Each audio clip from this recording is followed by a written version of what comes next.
Hello, so I'm just Stefan. It's a draw from my daughter, and my Twitter account is just matrix size. I'm going to speak about Python debugger. It's a native tool where you can find and fix your bugs with your favorite software, or the software from a colleague, or just a service provider. How to call it? Just PDB set trace, or postmortem if you have an issue. From the command line, you can use pdb -c bmain script. It's the same thing that with set trace, and you can use pdb script. But I prefer to do a small demo. What can we do? Firstly, we can work in the code. Secondly, we can play with the breakpoints.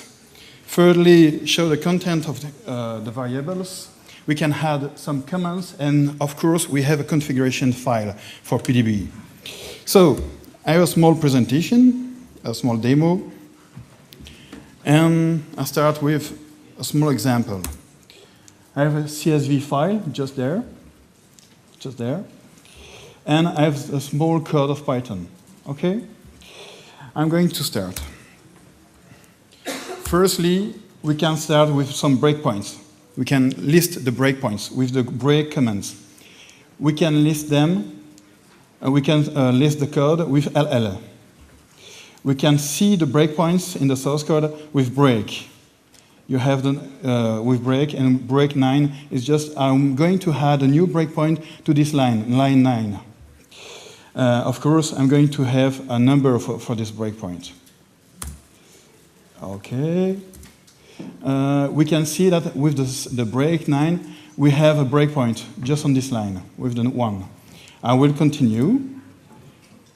Okay, I continue. I can see that my breakpoint will be reached just at this line, and I can, and with the help command, I can start to move in the stack trace.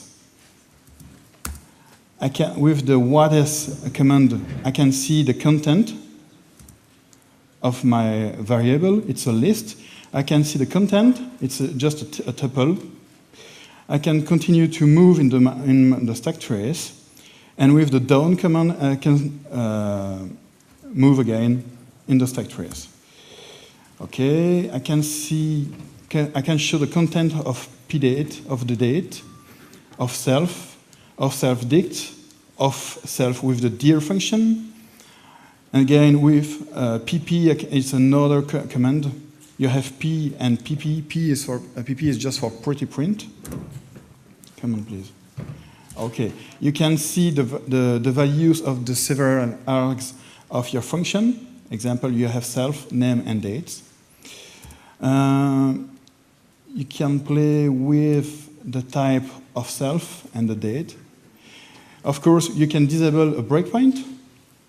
You can see the status of this one. Just disable, sorry. You can continue to play with the source code, with the debugger. You can enable it. You can, yeah, of course. And after enable the breakpoint, you can apply some commands when you will reach the breakpoint. For example, I've just enabled a breakpoint at this line, line 9.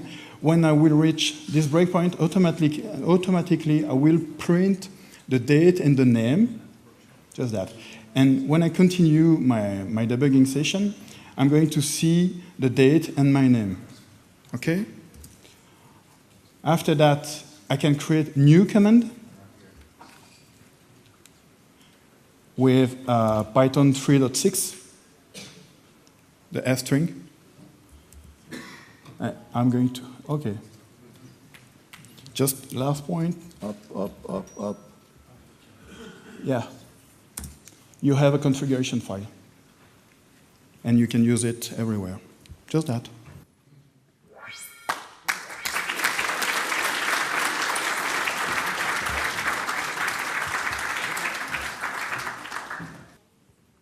Hello. So this week has been Pi Week. Pi Week is a programming contest they hold a couple of times a year, I think. This is my first one, so I'm not sure how often it is. But PyWeek, the idea is that you start from 0. You're allowed to use existing libraries, and of course you're going to use Python. It's in the title, PyWeek. But you write a game. You write a video game in a week. You're kind of supposed to learn something while you're doing it, so you're supposed to pick something that's unfamiliar to you, and you're going to learn something, but you're also supposed to produce something that's kind of fun to play and turn it in at the end of the week. PyWeek started Sunday morning at midnight this week. It ends midnight tonight, so we're kind of in the final stretch. I had the good sense to team up with Daniel Pope, who has won PyWeek twice in the past. And we've been working together all week, so I'm going to give you a quick live demo of what we have done. This is a shooty sort of video game. You're this little robot, and you can strafe up, down, left, and right. But the clever bit, or at least I think it's clever, is that you can rotate the whole world around you. So Dan has worked very hard on this lighting system, so you'll notice that the shots are lighting things up. And there are these little crates here, and if well, these are actual crates, and you can push them around. But there are like this tank and this computer on the wall. You shoot it, and robots burst out, and they're going to shoot at you. Now, the other clever bit in the game, or at least, again, I'm going to claim it's clever because that was my idea, is that there are power-ups. So you have 3 shots. You have damage boost. You have bouncy shots, and you have a railgun, which just shoots instantaneously across the screen. But here's the clever bit. You can have damage 3 shots, or damage 3 bouncy shots, or damage a railgun, or 3 railgun shots, or 3 let's do this correctly, 3 bouncy railgun shots. If you turn on all of the power-ups at once, you get the boss killer power-up, which does enormous amounts of damage and has a long cooldown, and you're really only going to use it against bosses. So anyway, we're still going to be working. I'm going to leave you now and go back to my hotel room, and Dan and I are going to write levels and finish all of the little bits that aren't done. We're going to turn it in at midnight, and PyWeek voting will start immediately, I think, after the end of the contest. So you can download all of the entries at pyweek.org, and you can, I believe you can join in the rating and the discussion, and boy, I'm sure hoping you're going to play our game. We're pretty sure it'll run on Linux, and because that's where we're developing it, and beyond that, there's almost no guarantees at the moment. We're hoping it'll run on Mac. We're kind of lost hope about Windows. We're not sure. All right, thanks it.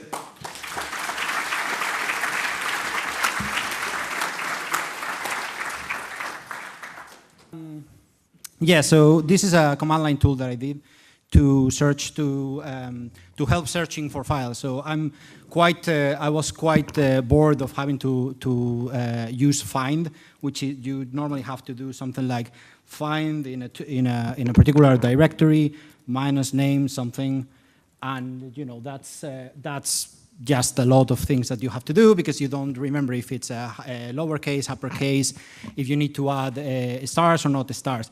So I created a Python utility. You can install that just with pip, use 3 please, because it's much, much faster.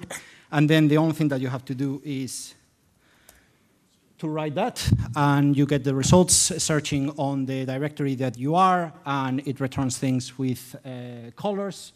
And it's also case insensitive if you use lowercase. If you put uppercase, is case well, it's very difficult to do this. I must tell.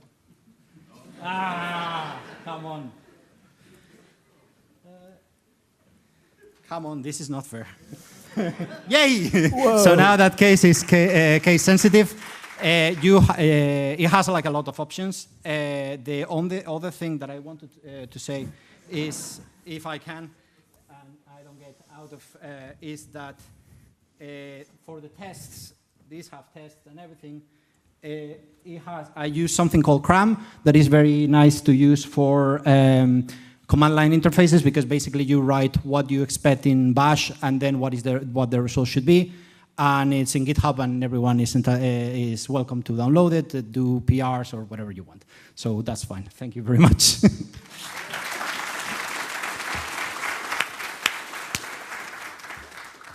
I will show you some Monad magic. My name is Przemysław Pietrzak. I am software engineer in Polish F-Secure. Also, I'm mentoring on Poznań Palladius group.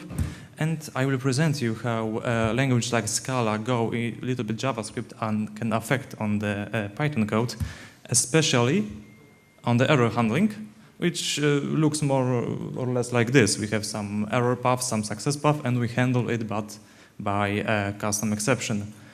We raise them and we catch them in some other place. But sprint after sprint, someone needs another function behavior and add another exception, which very often is not necessary because we handle it some normal product behavior, not some expect situation. Code is a little bit less readable, it's less debuggable, so it's not best pattern ever. So let's find maybe it's something simple. And Golang helps us a little bit because error handling in Golang looks like this. We function return a tuple. One argument is a success value, second is the error value. After that, we check that error is defined. If it is, we handle this error. If not, we handle normal function value. Very simple, but not so comfortable in usage. But if we add some simple point that we cannot have error and value in the same time, we have almost either monad, which is known from Scala. No, sorry, it's known from math implemented by Scala, and looks like this. Either is abstract class, which have two subclass, right and left. Right is used for handle success value, left for handle error value. We return either type with some generic, and we handle it by pattern matching in Scala.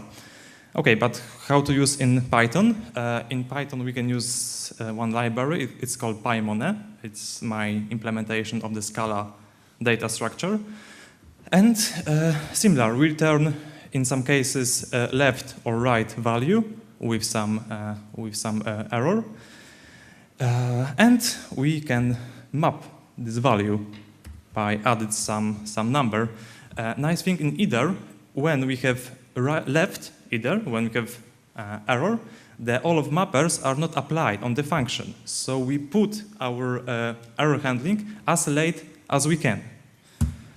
Let's go a little bit deeper. If we can combine a couple of functions with the either, we can use fold or fmap method. Difference is simple. Fold returns either, not value, because we don't want to have either of value. We just want to have either of value, and by this operation we can combine a couple of that behavior. Also, fold are ignored when either takes left value.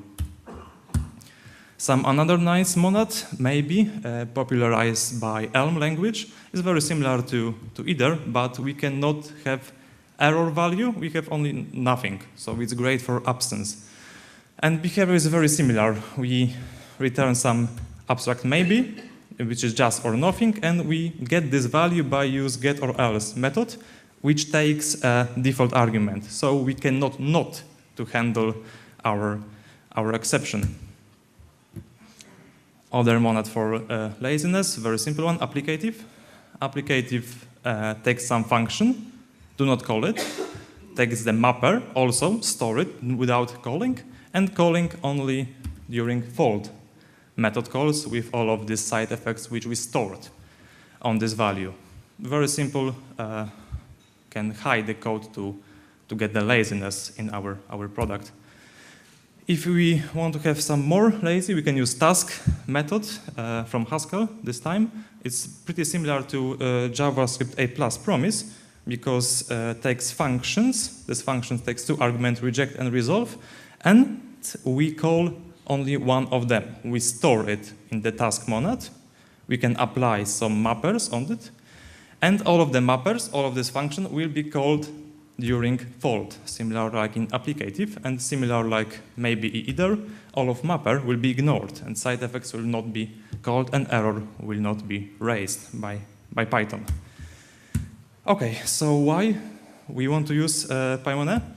Because can create less exceptions, less if statement. Code is more modular because we split code into pure function. Code is more code. Okay, thank you very much.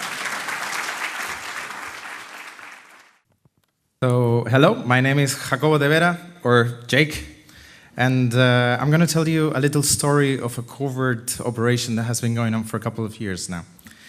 I am mostly, in my professional career, been a C++ guy, sorry, but in every job I've been, there's always been Python. Python for tests, Python for build system, Python for tools. And I like that. It gives me some joy, some double joy at work. And I like writing tools. This is also part of the context. I like writing tools a lot. And not just for me, but for others. So I hear people saying, it's a pity we cannot do this. I'll write a tool for that. So in 2014, I left Dublin, moved to Zurich for a new C++ job. And when I got there, I realized with horror that there was no Python at all. Nothing. So I talked to people about Python because I like it. It's like the language that comes out of my fingers. And I heard a lot of complaints. There was this reluctance to Python. And I have here the top 3 complaints about Python that I heard from my colleagues there. In different types of tones, like, but the indentation, what's wrong with the spacing? I want to put everything in one line, this kind of thing. So as you can see, they just stayed at the surface. I thought, okay, don't write Python. I'll do it for you.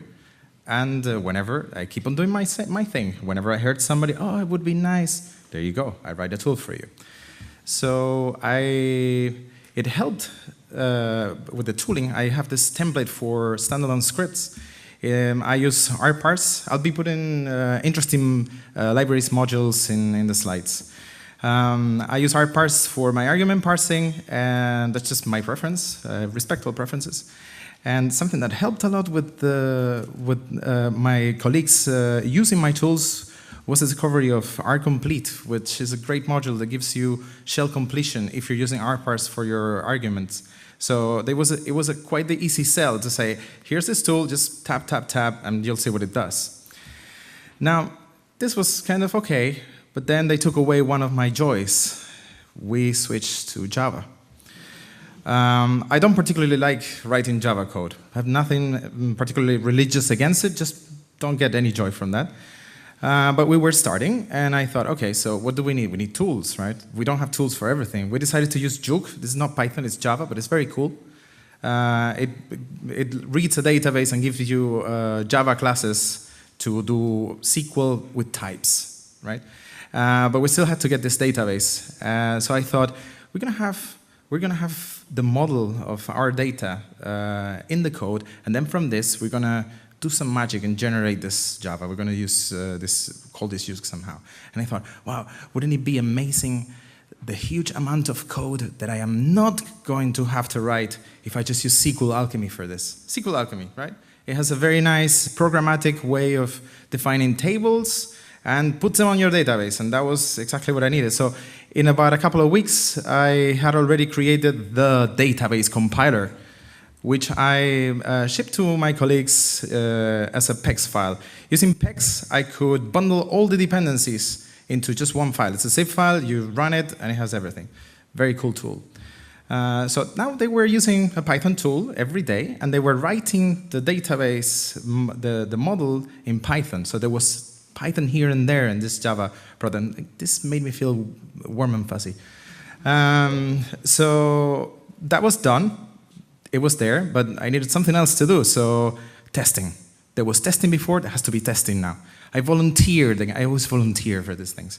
I volunteered again to write tests against our API, and I used Python, of course. And the tests were there, but they're not like a build tool. Everybody has to write the tests, everybody has to add tests. So there we go, I explain how to write the tests. Hey, the tests are here, guys, let's keep on adding. So there we go. My colleagues now, they go sit down, write some tests. We use this BVM tool that we discovered not too long ago to start our virtual environments, configure, install dependencies. We run our tests with PyTests, and suddenly, where there was no Python at all, there's Python everywhere. And I was already happy with this, but then last week, I was just hearing some nonsense about people writing Python, and I saw this in the wild, and I thought, wow, this is good, this is working, right? So I consider this injection a success. Thank you.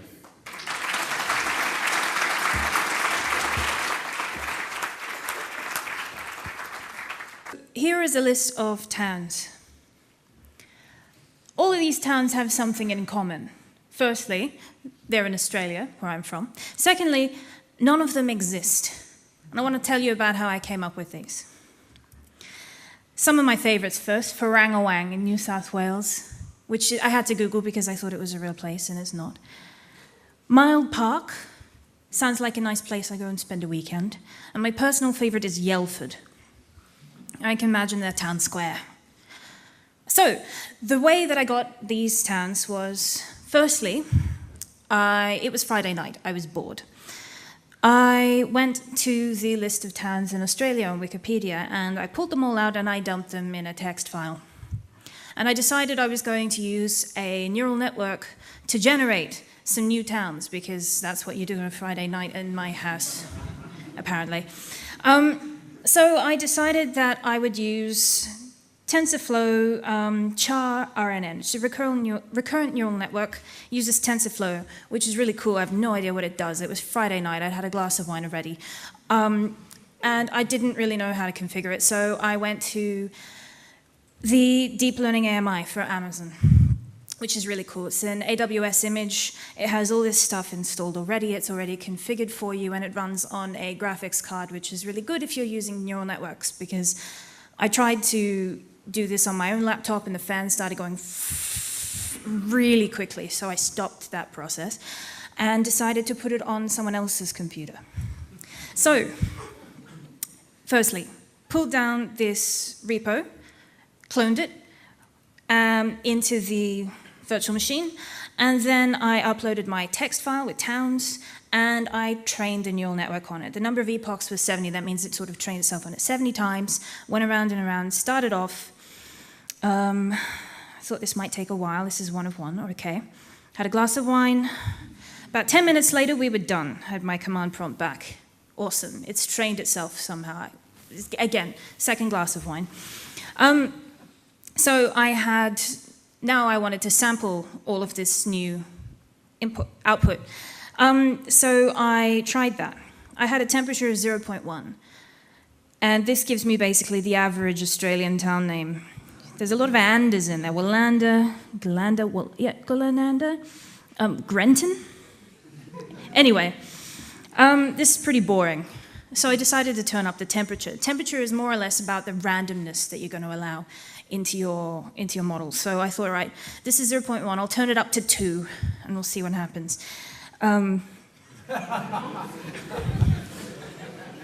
Okay. This looks like the kind of town Cthulhu would live in. So I thought, right, that's a bit too much. I'll turn it back down a bit. Turned it down to 1. Okay, this is looking a little better, kind of. I don't know, Sgin's Lake. Frith, that's nice. Gorilla Bridge, but anyway. It was still a bit too random for my liking, so I turned it down a little bit more to 0.8. And then we started to get towns that looked like actual towns. And again, most of these I had to Google. None of them exist. So Kalanang, Karali, Gelatin, Gara, yeah, okay. These are looking pretty good. Perimbula. There are some more. Benton, Beton, yeah. Okay, these look like towns. That's how I got my town names. And then I had another glass of wine. Thanks.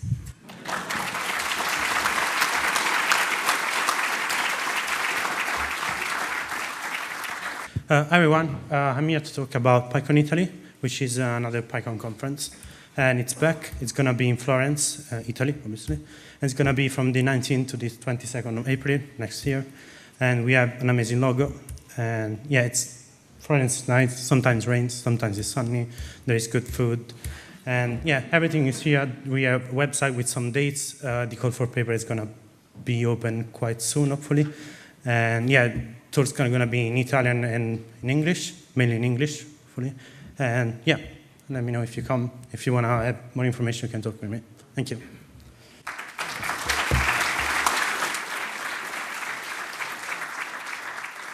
Okay, I'm Nahuel. I come in from Argentina. This is my first Pycon Ireland. And do you know anybody in the public know about NodeRed? Well, quite a few. I'm impressed. Well, I started playing with this thing when I started playing with Arduinos and, well, lately with MicroPython. And I was thinking, would be there any tool that would automate writing the server-side code or stuff that goes to the cloud or someone else's computer? And I discovered this package. It's actually a Node package, as the name states. And it's based on a very widely known protocol called MQTT. It's a publisher-subscriber protocol where you publish a message. It has a binary payload, and it has a topic. So you can subscribe to topics, and you have some stars and sharps that you can use if you want to subscribe to a range of topics.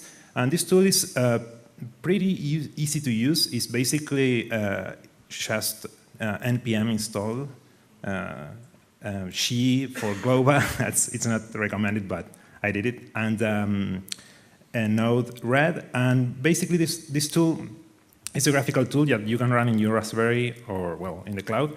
And what I wanted to show you is, for example, well, maybe the resolution is too high, so I'm going to do some zoom here.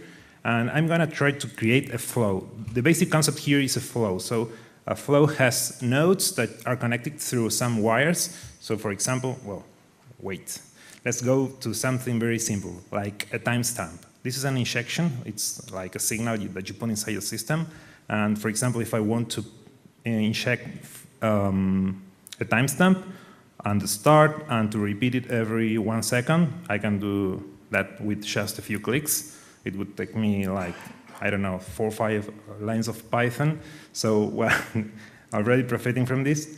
Let's try to debug this. There is a debug element here, and you can connect it through, well, a wire. And let's start this thing with this deploy button that we have on the top right. So I already have some stuff running here. So I may have mixed debug messages, but well, I have the Unix time here printing on the screen. And well, my talk was about Python, so how can I put Python inside NodeRed? Basically, you go to this hamburger icon, and you go to the Manage Palette, and basically type in the installed Python. And there are 2 ways to run Python inside NodeRed. One of them is writing Python in one node as a function or as a process, and the other one is to use a file. The file doesn't work, at least in my machine, but the other one, the very first one, NodeRed contrib Python function, it works.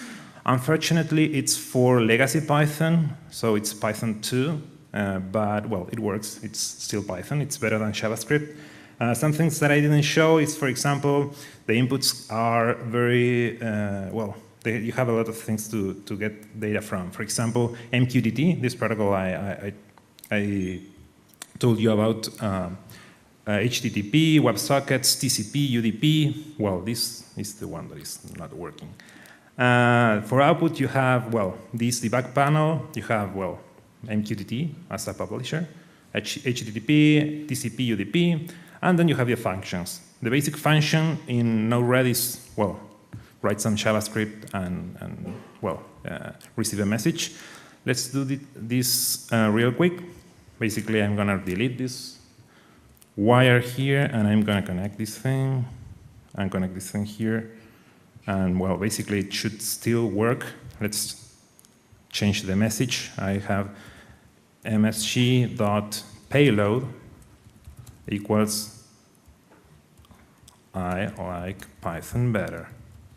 And if I click this here and I click deploy once again, I should start seeing that change immediately. So that's the nice thing about using this stuff. So in order to show you the Python code, and I knew that I didn't have much time to show it, I just did this Python node. It basically imports sys, and from sys, I access the message. Everything here I didn't mention is like a dictionary or a JSON object, and it has to have a payload key inside it, but you are free to add other stuff too. So in this case, I'm just printing out the version of Python that this node is using, and in this case, I'm not gonna put it as sorry, I didn't mean to scroll that far. There's a typo in your key. Yeah. Well, if I hit this key will inject a timestamp. This timestamp will travel through this wire. It will activate the Python code. I overwrote the MSG and the payload key, so I will have that JSON stuff going through back to the payload and being shown here.